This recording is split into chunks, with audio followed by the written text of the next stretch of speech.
بسم اللہ الرحمن الرحیم نحمده ونصلی علی رسولہ الکریم اما بعد۔ آج سورہ انفال کی ابتدا سے خلاصہ ہے، جس کے 4 رکوعات 90 پارے میں اور بقیہ حصہ 10ویں پارے میں ہے۔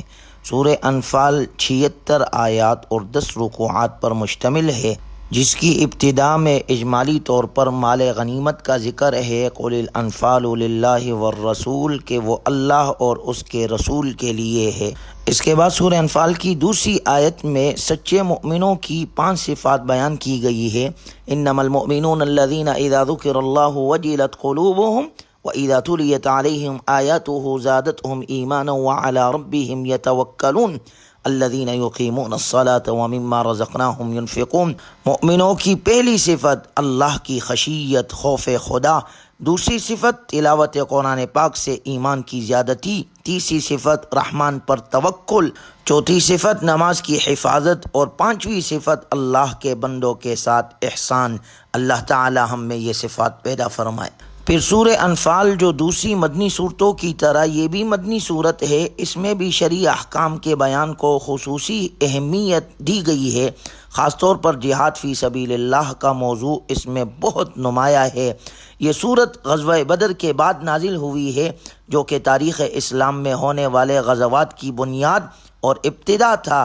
اس غزوے میں اللہ کی نصرت کا دیکھتی آنکھوں سے مشاہدہ کیا گیا، اور ایک چھوٹے سے لشکر نے اپنے سے کہیں گنا بڑے لشکر کو ذلت آمیز شکست سے دوچار کیا۔ چنانچہ سورہ انفال کے دوسرے رکوع میں مسلمانوں کو میدان بدر میں عطا کی جانے والی نصرت کا ذکر ہے۔ اللہ تعالیٰ نے مسلمانوں کی مدد کے لیے فرشتے نازل فرمائے۔ وَمَا جَعَلَهُ اللَّهُ إِلَّا بُشْرَىٰ وَلِتَطْمَئِنَّ بِهِ قُلُوبُكُمْ وَمَا النَّصْرُ إِلَّا مِنْ عِنْدِ اللَّهِ إِنَّ اللَّهَ عَزِيزٌ حَكِيمٌ۔ اس مدد کی وجہ سے مسلمانوں نے قلت اسباب کے باوجود کفار کو ذلت آمیز شکست دی۔ سورہ انفال کی ایک قابل ذکر خصوصیت یہ ہے کہ اس صورت میں اللہ تبارک و تعالی نے مؤمنوں کو 6 مرتبہ یا ایھا الذین آمنوا کے محبت آمیز الفاظ سے خطاب کر کے انہیں ایسے اصول بتائے ہیں جن پر عمل پیرا ہو کر وہ میدان جہاد میں کامیابی کے جھنڈے گاڑ سکتے ہیں۔ پہلا خطاب آیت نمبر 15 میں یا ایھا الذین آمنوا اذا لقیتم الذین کفروا زحفا فلا تولوہم الادبار۔ اے ایمان والو، جب تم میدان جنگ میں کافروں سے ٹکراؤ تو ان سے پیٹھ مت پھیرو۔ دوسرا خطاب آیت نمبر 20 میں فرمایا یا ایھا الذین آمنوا اطیعوا اللہ ورسولہ ولا تولوا عنہ وانتم تسمعون۔ اے ایمان والو، اللہ اور اس کے رسول کے حکم کی اطاعت کرو اور اسے سن کر اس سے اعراض نہ کرو۔ تیسرا خطاب آیت نمبر 23 میں فرمایا یا ایھا الذین آمنوا استجیبوا للہ وللرسول اذا دعاکم لما یحییکم۔ اے ایمان والو، اللہ اور اس کے رسول کا حکم مانو جب وہ تمہیں ایسے کام کی طرف بلائے جس میں تمہاری زندگی ہے۔ چوتھا خطاب آیت نمبر 27 میں یا ایھا الذین آمنوا لا تخونوا اللہ والرسول وتخونوا اماناتکم وانتم تعلمون۔ اے ایمان والو، اللہ اور رسول اللہ صلی اللہ علیہ وسلم سے خیانت نہ کرو، اور آپس کی امانتوں میں بھی جان بوجھ کر خیانت نہ کرو۔ پانچواں خطاب آیت نمبر 29 میں فرمایا یا ایھا الذین آمنوا ان تتقوا اللہ یجعل لکم فرقانا ویکفر عنکم سیئاتکم ویغفر لکم واللہ ذو الفضل العظیم۔ اے ایمان والو، اگر تم اللہ سے ڈرتے رہو گے تو اللہ تعالیٰ تمہیں حق اور باطل کے مارکے میں کامیابی عطا کرے گا اور تمہارے گناہ معاف کر دے گا، تمہیں بخش دے گا، وہ بڑا فضل والا ہے۔ چھٹا خطاب آیت نمبر 46 میں فرمایا یا ایھا الذین آمنوا اذا لقیتم فئة فاثبتوا واذکروا اللہ کثیرا لعلکم تفلحون۔ اے ایمان والو، جب کسی جماعت سے تمہارا مقابلہ ہو تو ثابت قدم رہو اور اللہ کو بہت یاد کرو تاکہ تم کامیاب ہو جاؤ۔ وَأَطِيعُوا اللَّهَ وَرَسُولَهُ وَلَا تَنَازَعُوا فَتَفْشَلُوا وَتَذْهَبَ رِيحُكُمْ وَاصْبِرُوا۔ اور اللہ اور اس کے رسول صلی اللہ علیہ وسلم کے حکم پر چلو اور آپس میں جھگڑا نہ کرنا، ورنہ تم بزدل بن جاؤ گے اور تمہاری ہوا اکھڑ جائے گی، دشمن تم سے دبے گا نہیں۔ وَاصْبِرُوا إِنَّ اللَّهَ مَعَ الصَّابِرِينَ۔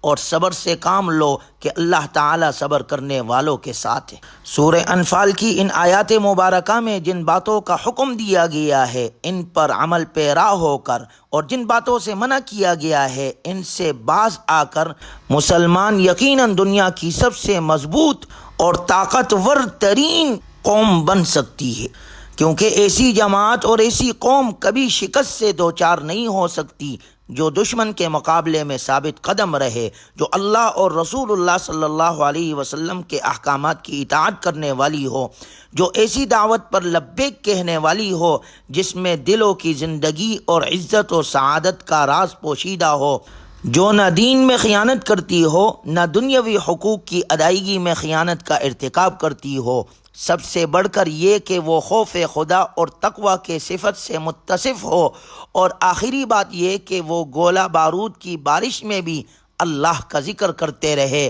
اس کا کلمہ ایک ہو، اس کی صفوں میں کامل اتحاد ہو، وہ نفسانی اور گروہی تنازعات اور اختلافات میں مبتلا نہ ہو۔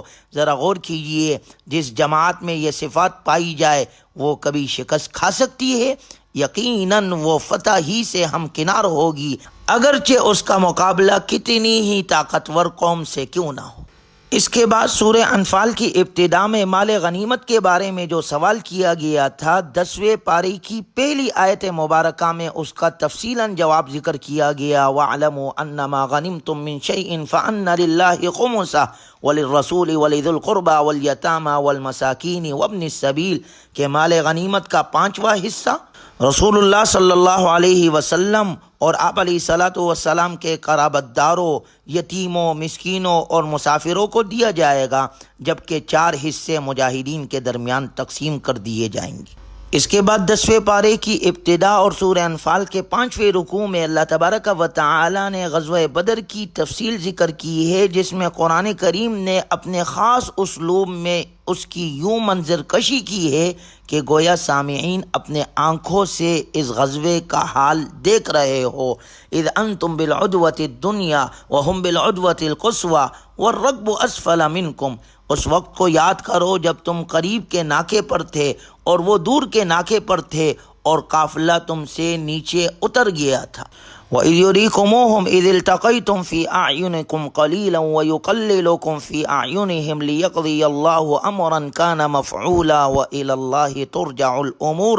جب دونوں لشکر آمنے سامنے ہوئے تو کفار نے مسلمانوں کی تعداد بہت ہی کم سمجھی، اور یوں ہی مسلمانوں کو کفار بہت کم دکھائی دیے۔ ایسا اس لیے ہوا کہ اللہ تعالیٰ نے اس جنگ کا ہونا طے فرما دیا تھا، اور اللہ نہیں چاہتا تھا کہ کوئی فریق بھی دوسرے کی کثرت سے مرعوب ہو کر راہ فرار اختیار کر جائے۔ اللہ تعالیٰ کا ارشاد ہے وَإِذْ زَيَّنَ لَهُمُ الشَّيْطَانُ أَعْمَالَهُمْ کہ غزوہ بدر میں شیطان مشرکین کے سامنے ان کے اعمال کو مزین کر کے پیش کرتا رہا، جبکہ دوسری جانب مسلمانوں کی مدد کے لیے آسمان سے فرشتے نازل ہوئے جو کافروں کے چہروں اور پیٹھوں پر سخت ضربے لگاتے تھے۔ قریش پر غزوہ بدر میں جو آفت آئی اور وہ ذلیل و خوار ہوئے تو اس کی وجہ یہ بتائی گئی کہ اللہ تعالیٰ کا دستور یہ ہے کہ جب کوئی قوم شکر کے بجائے کفر اور اطاعت بندگی کے بجائے نافرمانی شروع کر دیتی ہے تو اللہ تعالیٰ بھی اپنا معاملہ بدل دیتا ہے، اسے نعمت اور راحت کی جگہ مصیبت اور پریشانی میں مبتلا کر دیتا ہے۔ غزوہ بدر کے پس منظر میں مسلمانوں کو ہدایت دی گئی وَأَعِدُّوا لَهُم مَّا اسْتَطَعْتُم مِّن قُوَّةٍ وَمِن رِّبَاطِ الْخَيْلِ تُرْهِبُونَ بِهِ عَدُوَّ اللَّهِ وَعَدُوَّكُمْ کہ وہ دشمنوں سے مقابلے کے لیے مادی، عسکری اور روحانی تینوں اعتبار سے تیاری مکمل رکھے۔ ظاہر ہے کہ غزوہ بدر میں مادی تیاری مکمل نہ تھی، یہ تو اللہ کی خاص نصرت کا نتیجہ تھا کہ مادی اور عسکری اعتبار سے کمزور اور دونوں لشکروں میں بے پناہ تفاوت کے باوجود اللہ تعالیٰ نے مسلمانوں کو فتح عطا فرمائی۔ لیکن آئندہ کے لیے مسلمانوں کو حکم دیا گیا کہ وہ حالات اور ضروریات کے مطابق بھرپور تیاری کرے تاکہ ان کے اسلحے اور ساز و سامان کو دیکھ کر دشمن پر رعب طاری ہو جائے اور وہ اسلامی لشکر کے سامنے آنے کی جرت ہی نہ کرے۔ لیکن یہاں پر اس بات کی وضاحت بھی ضروری ہے کہ مادی قوت و طاقت کی اہمیت کے باوجود روحانی قوت کا انکار نہیں کیا جا سکتا، بلکہ حقیقت تو یہ ہے کہ دشمن سے روبرو ہونے کے لیے روحانی اور ایمانی قوت تمام دوسری قوتوں اور وسائل کے مقابلے میں زیادہ اہمیت رکھتی ہے۔ یہی وہ قوت ہے جو کمزور کو طاقتور بناتی ہے، جو چھوٹے کو بڑے لشکر کے سامنے ٹکرانے کا حوصلہ عطا کرتی ہے، جو شہادت کی راہ پر چلنا آسان کرتی ہے۔ اور پھر جہاں مسلمانوں کو جنگ کے لیے ہمہ وقت مستعد رہنے کا حکم دیا گیا ہے، وہاں یہ بھی حکم دیا گیا ہے کہ اگر یہ کافر صلح کی طرف مائل ہو تو تم بھی اس کی طرف مائل ہو جاؤ۔ جنگ کی تیاری اور جذبہ جہاد کا یہ مطلب ہرگز نہیں کہ بہر صورت جنگ ہی کرنا ضروری ہے اور مصالحت سے دور رہنا ہی اللہ کا حکم ہے۔ ایسا نہیں ہے، اگر صلح میں مسلمانوں کی مصالحت ہو تو صلح کر لینی چاہیے۔ خود نبی صلی اللہ علیہ وسلم نے متعدد مواقع پر صلح کا راستہ اختیار فرمایا ہے۔ جنگ بدر میں 70 مشرکین گرفتار ہوئے۔ آپ علیہ الصلوۃ والسلام نے اپنے عادت کے موافق ان کی قسمت کا فیصلہ کرنے کے لیے صحابہ کرام رضی اللہ عنہم اجمعین سے مشورہ کیا۔ حضرت عمر رضی اللہ تعالی عنہ اور کچھ صحابہ کرام رضی اللہ عنہم کی رائے تھی کہ انہیں قتل کر دیا جائے، جبکہ حضرت ابوبکر صدیق رضی اللہ عنہ اور بعض دیگر صحابہ کرام نے مشورہ دیا کہ انہیں فدیہ لے کر آزاد کر دیا جائے۔ آپ علیہ الصلوۃ والسلام نے اسی رائے کو پسند فرمایا اور ان قیدیوں کو رہا کر دیا۔ اللہ کی طرف سے فوراً حکم نازل ہوا، ما کان لنبی ان یکون له اسری حتی یسخن فی الارض، کہ نبی صلی اللہ علیہ وسلم کے لیے یہ گوارا نہیں تھا کہ ان مشرکین کو چھوڑ دیتے خون بہائے بغیر۔ اس موقع پر تو ضروری تھا کہ کفار کی کمر توڑنے کے لیے انہیں قتل کیا جاتا، چونکہ آپ علیہ الصلوۃ والسلام کا فیصلہ اپنے مزاج کی فطری نرمی کی وجہ سے تھا، لہٰذا اللہ تبارک و تعالی نے آپ علیہ الصلوۃ والسلام سے درگزر فرمایا، اعلان کر دیا کہ جو بھی فدیہ قیدیوں سے وصول کیا گیا ہے وہ مال غنیمت کی طرح ہے اور اس سے فائدہ حاصل کرنا جائز ہے۔ سورہ انفال کے اختتام پر ان لوگوں کو ایک دوسرے کا فریق قرار دیا گیا ہے جو اللہ کی رضا کے لیے ہجرت اور جہاد کرتے ہیں، ایک دوسرے کو ٹھکانہ فراہم کرتے ہیں اور ایک دوسرے کی مدد کرتے ہیں۔ والذین آمنوا وہاجروا وجاہدوا فی سبیل اللہ والذین آووا ونصروا اولئک هم المؤمنون حقا، کہ حقیقی مؤمن وہ سعادت مند ہے جنہوں نے ایمان لانے کے بعد ہجرت کی اور اپنے مال اور جان سے اللہ کی راہ میں جہاد کیا۔ اسی طرح وہ انصار مدینہ جنہوں نے مہاجرین کو ٹھکانہ دیا اور ان کی مدد کی، یہی مہاجرین اور انصار سچے مؤمن ہے۔ لہم مغفرۃ و رزق کریم، اللہ کے ہاں ان کے لیے مغفرت ہے اور اچھا رزق ہے۔ سورت کی ابتدا جہاد اور غنیمت کے ذکر سے ہوئی تھی اور اختتام نصرت اور ہجرت کے ذکر پر ہو رہا ہے۔ گویا یہ سورت مبارکہ ابتدا سے اختتام تک جہاد ہی کے بیان پر مشتمل ہے۔ اس کے بعد دوسری سورت سورہ براءت ہے۔ براءت کے معنی بیزاری کے ہے، چونکہ اس سورت مبارکہ میں عہد و پیمان سے بیزاری اور توڑنے کا حکم دیا گیا ہے، اس لیے اسے سورہ براءت کہا جاتا ہے۔ براءۃ من اللہ ورسولہ الی الذین عاہدتم من المشرکین، مسلمانوں یہ اللہ اور اس کے رسول کی طرف سے دستبرداری کا اعلان ہے ان تمام مشرکین کے خلاف جن سے تم نے معاہدہ کیا ہوا ہے۔ اس کو اس لیے سورہ براءت بھی کہتے ہیں اور اس سورت کا دوسرا نام سورہ توبہ ہے۔ یہ سورت 129 آیات اور 16 رکوعات پر مشتمل ہے اور یہ بھی مدنی صورت ہے اور حضور صلی اللہ علیہ وسلم کی حیات طیبہ کے آخری دور میں نازل ہوئی ہے۔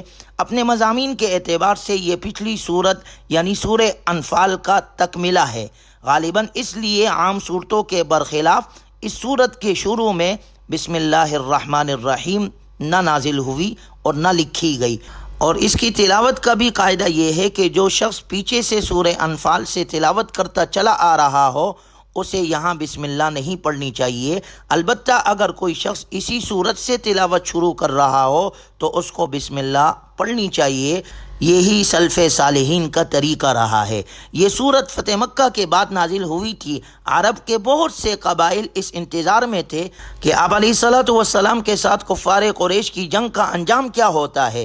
جب قریش نے حدیبیہ میں ہونے والا معاہدہ توڑ دیا تو آپ علیہ الصلاۃ والسلام مشرکین مکہ کو سبق سکھانے کے لیے مکۃ المکرمہ کی طرف روانہ ہوئے اور کسی خاص خون ریزی کے بغیر اسے فتح کر لیا۔ اس موقع پر کفار کی کمر ٹوٹ چکی تھی، البتہ آخری تدبیر کے طور پر قبیلہ حوازن نے ایک بڑا لشکر مسلمانوں سے مقابلے کے لیے جمع کیا، جس سے حنین کی وادی میں بڑی جنگ ہوئی، جس کا ذکر سورہ توبہ کی آیت نمبر 25 میں ہے۔ لَقَدْ نَصَرَكُمُ اللَّهُ فِي مَوَاطِنَ كَثِيرَةٍ وَيَوْمَ حُنَيْنٍ۔ چنانچہ اس جنگ میں ابتدائی طور پر مسلمانوں کو مشکلات کا سامنا کرنا پڑا، لیکن بعد میں مسلمانوں کو فتح ہوئی۔ اس جنگ کے بعد کے واقعات بھی اس صورت میں بیان ہوئے ہیں۔ چنانچہ عرب کے وہ قبائل جو قریش کی وجہ سے اسلام قبول کرنے سے ڈرتے تھے یا ان کی جنگوں کے آخری انجام کے منتظر تھے، ان کے دل سے اسلام کے خلاف ہر رکاوٹ دور ہو گئی اور وہ جوک در جوک مدینہ منورہ آ کر مسلمان ہوئے، اور اس طرح جزیرہ عرب کے بیشتر علاقوں پر اسلام کا پرچم لہرانے لگا۔ اس موقع پر اللہ کی طرف سے جزیرہ عرب کو اسلام اور مسلمانوں کا بنیادی مرکز قرار دیا گیا۔ اصل منشا تو یہ تھا کہ پورے جزیرہ عرب میں کوئی بھی غیر مسلم مستقل باشندے کی حیثیت میں باقی نہ رہے، جیسے کہ آپ علیہ الصلاۃ والسلام نے اس خواہش کا اظہار فرمایا کہ جزیرہ عرب میں 2 دین باقی نہ رہنے پائے، لیکن اس مقصد کو حاصل کرنے کے لیے تدریج کا طریقہ اختیار فرمایا گیا۔ سب سے پہلے ہدف یہ مقرر کیا گیا کہ جزیرہ عرب کو بت پرستوں سے خالی کرایا جائے۔ چنانچہ جو بچے کچے بت پرست عرب میں رہ گئے تھے اور جنہوں نے 20 سال سے زیادہ مدت تک مسلمانوں کو وحشانہ مظالم کا نشانہ بنایا تھا، ان کو اس صورت کے شروع میں مختلف مدتوں کی مہلت دی گئی، جس میں اگر وہ اسلام قبول نہ کرے تو انہیں جزیرہ عرب چھوڑنے ورنہ جنگ کا سامنا کرنے کے احکام دیے گئے ہیں، اور مسجد حرام کو بت پرستی کے ہر نشانی سے پاک کرنے کا اعلان کیا گیا۔ انما المشرکون نجس فلا يقربوا المسجد الحرام بعد عامهم هذا، کہ اس سال کے بعد مشرک مسجد حرام میں داخل بھی نہیں ہو سکتے۔ اس ہدف کے پورے ہونے کے بعد جزیرہ عرب کی مکمل صفائی کا دوسرا مرحلہ یہود و نصارہ کو وہاں سے نکالنے کا تھا۔ آپ علیہ الصلاۃ والسلام کی حیات طیبہ میں یہ مرحلہ مکمل نہیں ہو سکا تھا، لیکن آپ علیہ الصلاۃ والسلام نے اس کی وصیت فرما دی تھی، اور اس صورت مبارکہ کی آیت نمبر 29 میں اللہ کا ارشاد ہے: قاتلوا الذین لا یؤمنون باللہ ولا بالیوم الآخر ولا یحرمون ما حرم اللہ ورسولہ ولا يدين الحق من الذين اوتوا الكتاب حتى يعطوا الجزية عن يد وهم صاغرون، کہ وہ اہل کتاب جو نہ اللہ پر ایمان رکھتے ہیں نہ یوم آخرت پر، اور جو اللہ اور اس کے رسول کے حرام کی ہوئی چیزوں کو حرام نہیں سمجھتے اور نہ دین حق کو اپنا دین مانتے ہیں، ان سے جنگ کرو یہاں تک کہ وہ خوار ہو کر اپنے ہاتھوں سے جزیہ ادا کرے۔ اور پھر سورہ توبہ کے اندر غزوہ تبوک کا ذکر ہے کہ جب روم کے بادشاہ نے مسلمانوں کی بڑھتی ہوئی طاقت کو دیکھ کر ان پر حملہ کرنے کے لیے ایک بڑی فوج جمع کی، تو آپ علیہ الصلاۃ والسلام نے پیش قدمی کر کے اس کے مقابلے کے لیے آپ تبوک تشریف لے گئے۔ اس صورت مبارکہ کا ایک بہت بڑا حصہ اس مہم کے مختلف پہلوؤں پر روشنی ڈالتا ہے۔ اس غزوے کو غزوہ تبوک کے نام سے یاد کیا جاتا ہے۔ یہ غزوہ سخت گرمی کے زمانے میں پیش آیا تھا، سفر بھی طویل تھا، پھل بھی پکے ہوئے تھے جو اہل مدینہ کا اہم ذریعہ معاش تھا، اور مقابلہ بھی ایک ایسی قوم سے تھا جسے اپنے قوت کے سپر پاور ہونے کا دعویٰ تھا۔ مختصر یہ کہ یہ غزوہ اہل ایمان کے لیے بڑی آزمائش اور ان کے صدق و اخلاص کا امتحان تھا۔ اس کے ذریعے سے مومنوں اور منافقوں کے درمیان امتیاز بھی ہو گیا۔ منافقین کے نفاق کا پردہ بالکل ہی چاک ہو گیا اور وہ رائے حق میں نکلنے سے گریز کرنے لگے۔ اللہ نے حکم دیا کہ رائے حق میں نکلو، یہی تمہارے لیے بہتر ہے۔ اگر تم نے ایسا نہ کیا تو اللہ تمہیں عذاب دے گا، تمہاری جگہ کسی اور قوم کو حق کی خدمت کی سعادت دے گا، اور تم اللہ کا کچھ بھی بگاڑ نہ سکو گے۔ گویا منافقوں کی کمزوریوں اور عیوب کو نمایاں کرنے کا ظاہری سبب غزوہ تبوک بنا، اور اللہ نے ان کی صفات کا ذکر کیا۔ المنافقون والمنافقات بعضهم من بعض یأمرون بالمنکر وینہون عن المعروف، کہ منافق آپس میں ملے ہوئے ہیں، یہ ایک دوسرے کو برائی کا حکم دیتے ہیں اور اچھائی سے روکتے ہیں۔ جبکہ ایمان والوں کی صفات یہ ہے والمؤمنون والمؤمنات بعضهم اولیاء بعض، مومن آپس میں ایک دوسرے کے مددگار ہے، یأمرون بالمعروف وینہون عن المنکر، اچھائی کا حکم دیتے ہیں، برائی سے روکتے ہیں، ویقیمون الصلاۃ ویؤتون الزکاۃ ویطیعون اللہ ورسولہ، نماز قائم کرتے ہیں، زکوٰۃ ادا کرتے ہیں، اللہ کے رسول کی اطاعت کرتے ہیں، اولئک سیرحمہم اللہ، یہ ایسے لوگ ہیں جن کو اللہ اپنی رحمت سے نوازے گا۔ اللہ ہم میں بھی یہ اچھی صفات پیدا فرمائے اور قرآنی تعلیمات کے مطابق اپنی بقیہ زندگی گزارنے کی توفیق عطا فرمائے۔ وآخر دعوانا ان الحمد للہ رب العالمین۔